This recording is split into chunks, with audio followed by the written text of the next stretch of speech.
요즘은 암이 정말 흔한 병이 되어버렸습니다. 주변을 둘러보면 한 집 건너 한 명은 암 진단을 받았다고 할 정도로 우리 생활 속에 가까이 와 있는데요. 암이라는 병은 단순히 치료 한 번으로 끝나는 게 아닙니다. 수술과 치료를 받으며 수개월에서 수년까지 긴 시간 싸워야 하고 경제적으로도 부담이 크며 무엇보다 몸과 마음이 다 지쳐버리는 병입니다. 그래서 암은 걸리지 않는 게 가장 좋은 병이라는 말이 나오는 겁니다. 그렇다면 암을 피하려면 어떻게 해야 할까요? 바로 식습관을 고치는 것입니다. 우리가 매일 먹는 음식이 암을 유발할 수도 있고 반대로 암을 예방할 수도 있습니다. 우리가 좋아하고 자주 찾는 음식들 있죠. 고기, 우유, 빵, 달달한 간식, 기름진 음식들. 이런 음식들이 우리 입은 즐겁게 해주지만 문제는 이 음식들이 몸속에 염증을 일으키고 우리 몸을 산성화시킨다는 겁니다.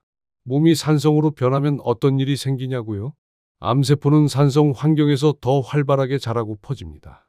또 염증이 많은 몸일수록 암세포가 활동하기 더 좋은 환경이 만들어지죠. 우리가 무심코 먹는 음식이 우리 몸을 암이 살기 좋은 환경으로 바꾸고 있는 겁니다. 이번 영상에서는 암세포를 성장시키는 음식 5가지에 대해 모두 알려드릴 테니 영상 끝까지 함께 해주시기 바랍니다.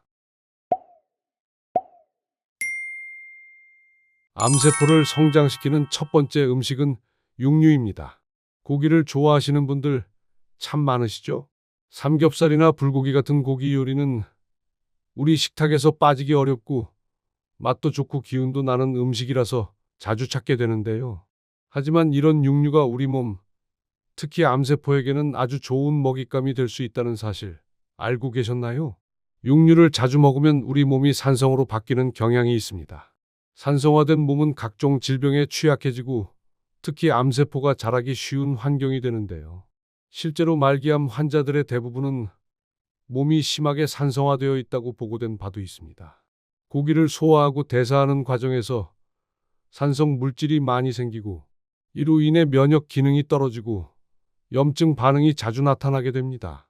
또한 육류 속에 포함된 포화지방도 문제가 됩니다.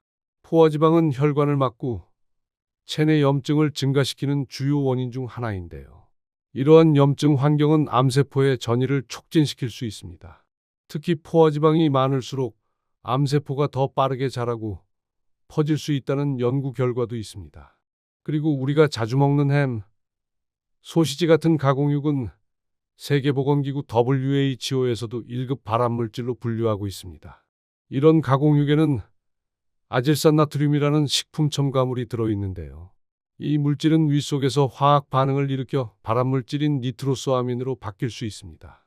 특히 대장암, 위암의 위험을 높인다는 여러 연구 결과들이 꾸준히 나오고 있습니다. 고기를 드실 땐 조리 방식도 중요합니다. 지나치게 높은 온도에서 굽거나 기름이 타도록 조리하면 벤조피렌이라는 또 다른 발암물질이 발생할 수 있습니다. 이 물질은 연기나 탄 부분에 많이 들어있는데 폐암이나 위암 등과 연관된 위험한 성분으로 분류되고 있습니다. 그러면 고기를 아예 안 먹어야 하는지 걱정하시는 분도 계실 텐데요. 그렇지는 않습니다. 육류는 단백질의 좋은 공급원이기도 하고 적당량은 우리 몸에 꼭 필요한 영양소이기도 합니다. 하지만 너무 자주 먹고 잘못된 방식으로 조리된 고기를 계속 섭취하면 암 발생이나 재발 위험을 높일 수 있기 때문에 식단 조절과 조리 방법의 변화가 꼭 필요합니다. 고기를 드실 때는 채소나 나물, 김치처럼 섬유질이 풍부한 음식과 함께 드시는 것이 좋습니다. 이런 음식은 소화 흡수를 도와주고 고기 속의 해로운 물질을 몸 밖으로 배출하는 데 도움을 줍니다. 특히 생마늘, 양파, 브로콜리 같은 항산화 성분이 많은 채소와 함께 드시면 암세포에 영향을 줄 수 있는 환경을 억제하는 데 도움이 됩니다. 그리고 소시지나 햄 같은 가공육은 가급적 피하시는 게 좋습니다. 아이 간식이나 간편식으로 자주 쓰이는 식품이지만 실제로는 염분과 발암물질이 많기 때문에 장기적으로 건강에 좋지 않습니다. 조리 방법을 조금만 바꿔도 위험을 크게 줄일 수 있는데요. 기름에 튀기거나 굽는 대신 삶거나 찌는 방식으로 고기를 요리하면 발암물질 발생도 줄이고 위에 부담도 덜 수 있습니다. 소화가 잘 되지 않는 어르신들이라면 더더욱 주의가 필요합니다. 결론적으로 육류는 우리 몸에 필요한 부분도 있지만 암세포에게도 좋은 환경과 먹이를 줄 수 있는 음식입니다.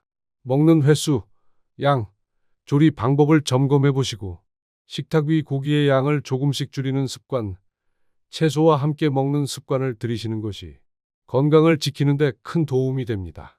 암세포를 성장시키는 두 번째 음식은 유제품입니다. 우유, 치즈와 같은 유제품은 뼈 건강에 좋다는 말 때문에 나이가 들수록 더 자주 찾게 되는 식품이기도 합니다. 하지만 유제품이 암세포의 성장을 도와준다는 사실 알고 계셨나요? 유제품에는 세포의 성장을 도와주는 성분이 들어 있습니다. 문제는 이 성분이 암세포의 성장에도 영향을 준다는 점입니다. 암세포가 더 빨리 자라고 퍼질 수 있는 환경을 만들어 줄 수 있다는 거죠. 실제로 여러 연구에서 이 성분의 수치가 높은 사람일수록 유방암이나 전립선암, 대장암의 위험이 증가하는 경향을 보인다고 합니다.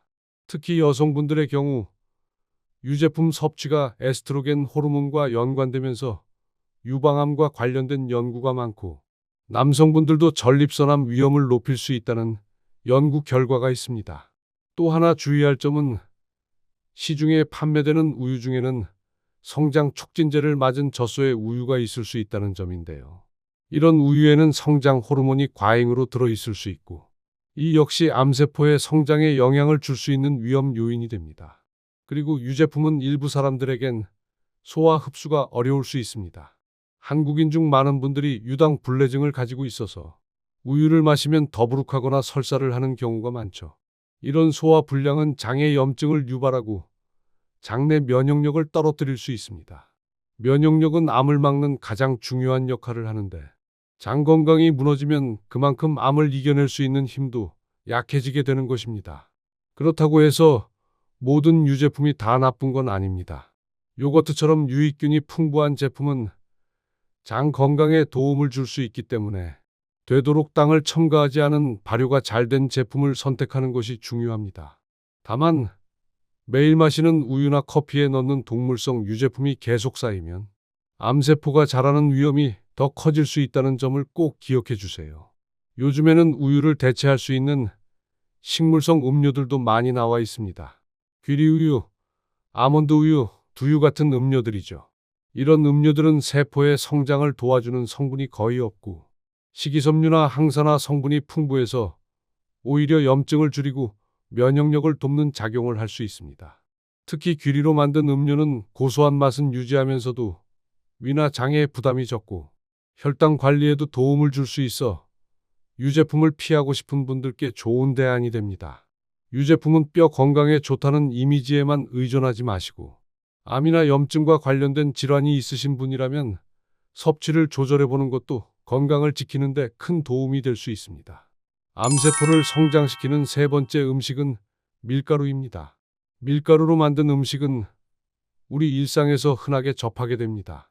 아침 식사 대용으로 빵을 드시거나 점심에 국수 한 그릇 혹은 저녁에 라면이나 부침개, 만두 같은 음식들로 식사를 하시는 경우도 많으실 텐데요.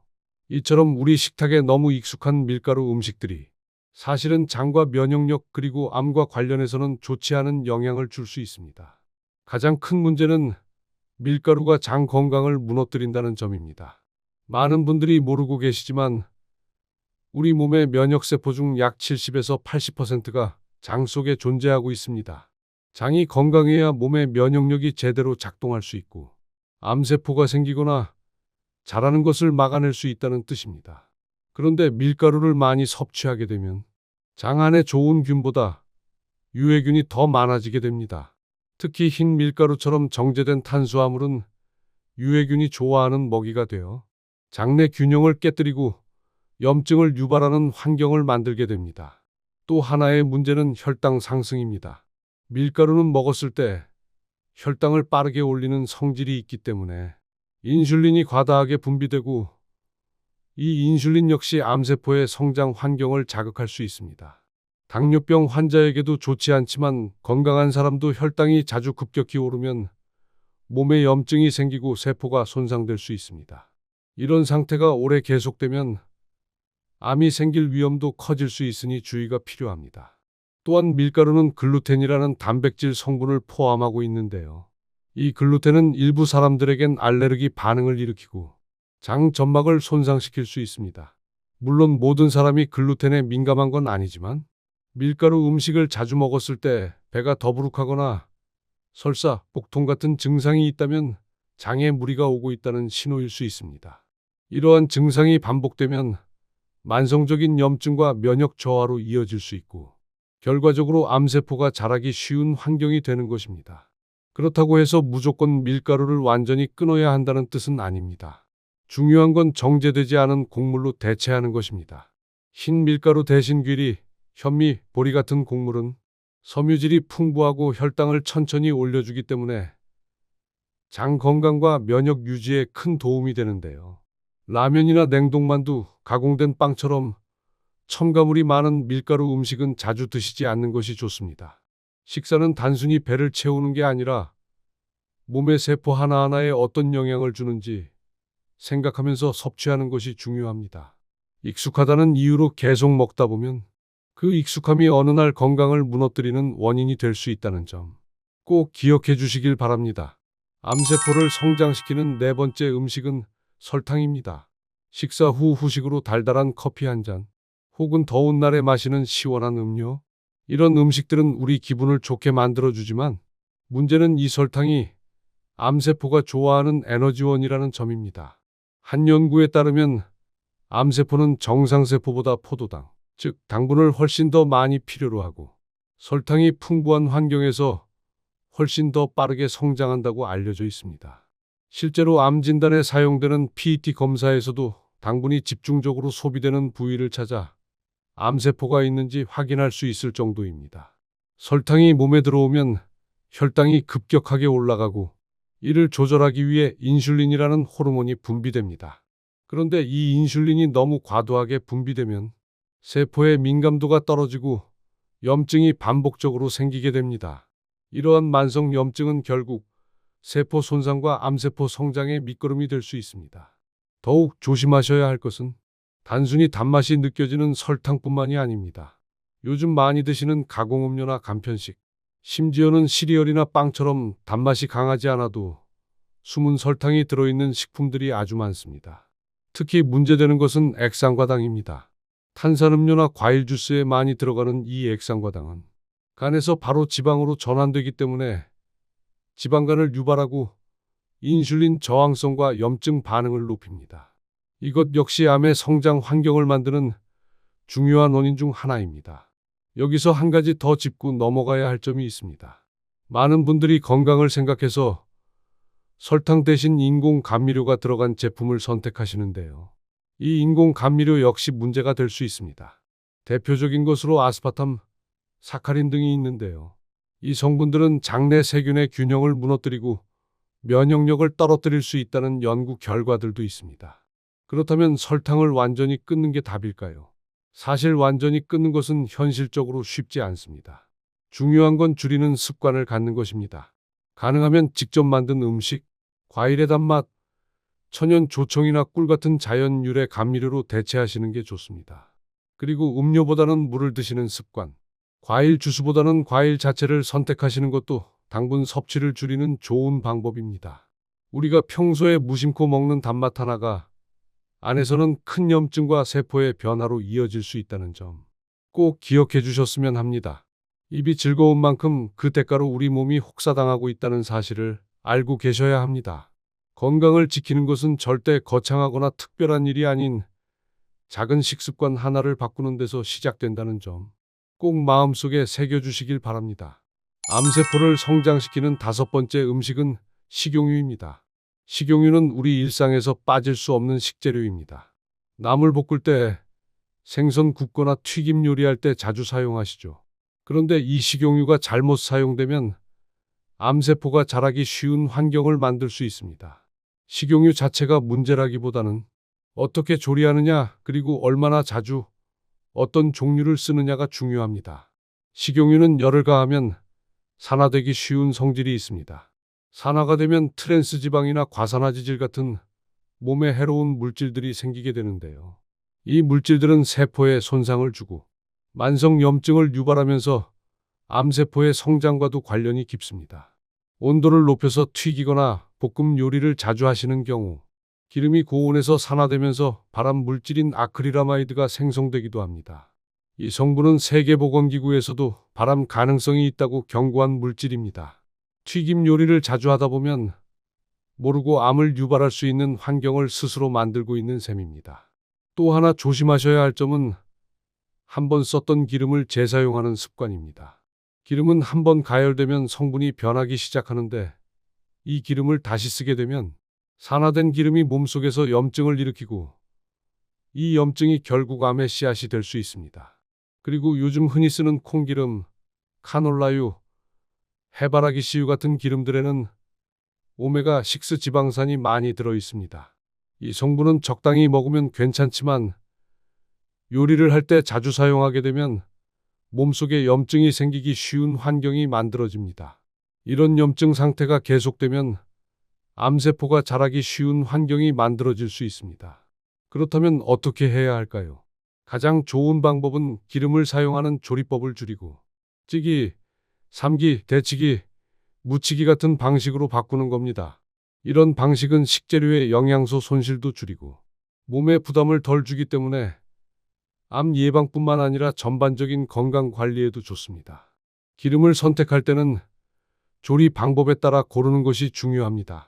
생으로 먹는 요리에는 엑스트라 버진 올리브유처럼 가공이 적고 품질이 좋은 기름을 사용하는 것이 좋습니다. 볶거나 굽는 요리처럼 열을 가하는 경우에는 발연점이 높은 정제 올리브유나 아보카도유처럼 열에 강한 기름을 사용하는 것이 더 안전합니다. 기름이 타게 되면 몸에 해로운 산화 물질이 생기게 됩니다.